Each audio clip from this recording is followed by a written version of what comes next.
बात पर चर्चा करेंगे कि मंडल आयोग ने जो आरक्षण की मात्रा और योजना पर जो सिफारिश प्रस्तुत की है वो क्या है। इससे पहले कि हम लोग आरक्षण की मात्रा और योजना पर चर्चा करें, कुछ मूलभूत बिंदुओं पर आप सबके रुझान हम चाहते हैं।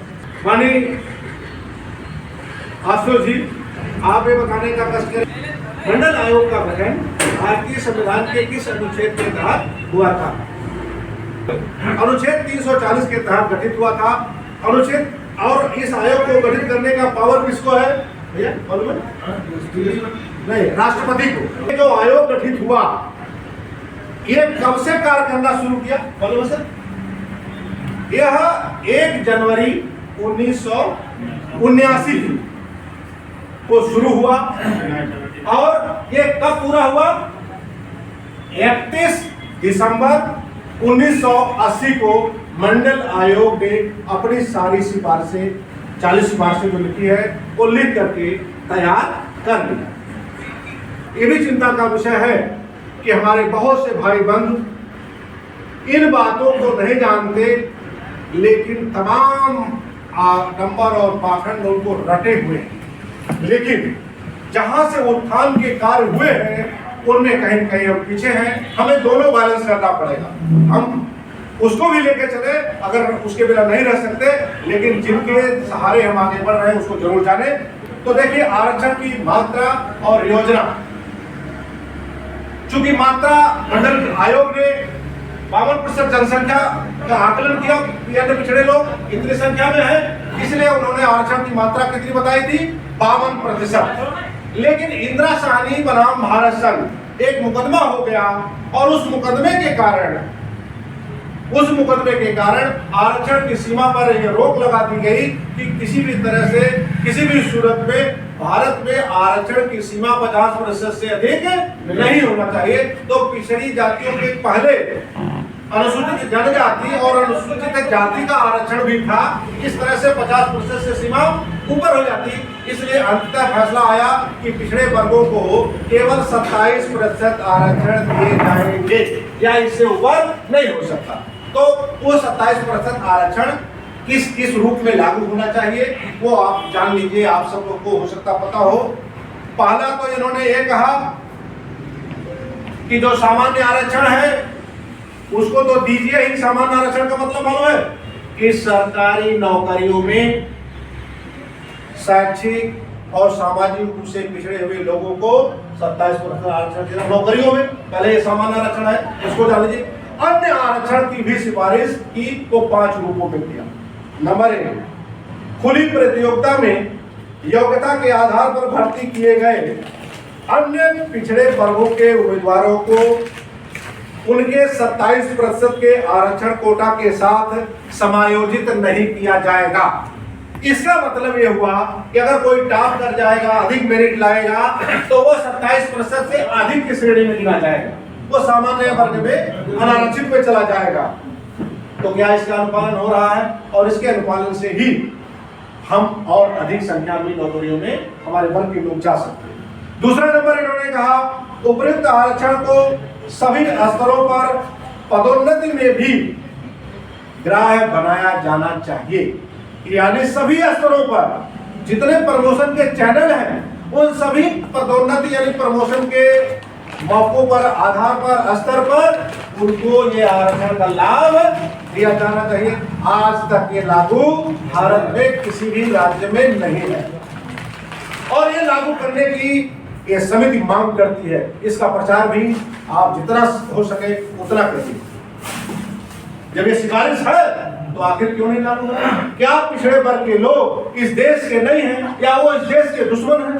क्या समता मूलक समाज नहीं बनना चाहिए? क्या सामाजिक सुधारों की ये सिफारिश नहीं लागू होनी चाहिए? लागू होनी चाहिए। तीसरे नंबर पर है, न भरे गए आरक्षण कोटा को 3 साल की अवधि के तक के लिए जारी रखा जाए। यानी खाली पद है पिछड़े वर्गों का, पिछड़े वर्गों ओबीसी का, तो उसको 3 साल भले खाली रहे, कहीं अनारक्षित कोटे से अन्य वर्ग के लोगों से उसको न भरा जाए। अब ये उसके पश्चात ही उसको अनारक्षित किया जाए। यानी मंडल आयोग सिफारिश करता है कि किसी न किसी तरह से जब 3 साल तक आप रोकेंगे तो इन 3 साल में कोई न कोई योग्य उम्मीदवार मिलेगा, और नहीं मिलता है तब जाकर के कहीं उसको दूसरे कोटे से भरिए। तो ये पहले होता था, बैकलॉग निकलता था, अभी भी बैकलॉग शायद अब शायद निकल रहा है, अब शायद नहीं निकल रहा है, ये भी निकलना चाहिए, मांग है। अब चौथा नंबर में उन्होंने कहा कि सीधी भर्ती के लिए अधिकतम आयु सीमा में छूट उसी प्रकार अन्य पिछड़े वर्गों को उम्मीदवारों को भी दी जानी चाहिए जिस प्रकार अनुसूचित जातियों और अनुसूचित जनजातियों के मामले में दी जाती है। तो उनको 5 साल दी जाती है, लेकिन हम लोगों को काट कपट उतने सिफारिश किया था, लेकिन काटते कपटते ले जाकर के 3 साल की छूट पर कोर्ट ने वहां पर जाकर के 3 साल का बैरियर लगा दिया, 5 साल नहीं दिया, जबकि मंडल आयोग ने सिफारिश की थी 5 साल की।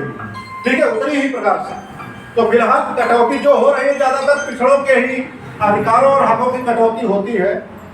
अब देखिए 5वें नंबर पर उन्होंने कहा, यहीं पर बात खत्म होगी कि मात्रा और योजना के बारे में, कि पदों के प्रत्येक वर्ग के लिए, चाहे वो क्लास 1 हो, क्लास 2 हो, क्लास 3 हो, क्लास 4 हो, जो भी है पदों के जो भी वर्ग है, पदों के प्रत्येक वर्ग के लिए संबंधित अधिकारियों द्वारा उसी प्रकार से रोस्टर प्रणाली अपनाई जानी चाहिए जिस प्रकार से वर्तमान में अनुसूचित जातियों और अनुसूचित जनजातियों के उम्मीदवारों के संबंध में अपनाई जाती है। दुर्भाग्य है पिछड़ों के लिए, और पिछड़ों के भविष्य के इस सिफारिश पर आज तक अमल नहीं हो पाया कि रोस्टर प्रणाली बना करके पिछड़े वर्गों का एक रोस्टर तैयार किया जाए।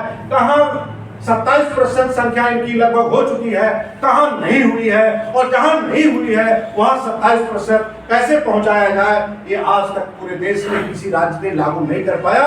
और अगर कोई राज्य लागू किया होगा, हमारे सरकार मान लीजिए नहीं है, तो मैं उनको इस समिति के माध्यम से धन्यवाद देता हूं कि आपने पिछड़ों के अधिकार को समतामूलक समाज बनाने की दिशा में आगे बढ़ने और बढ़ाने का काम किया।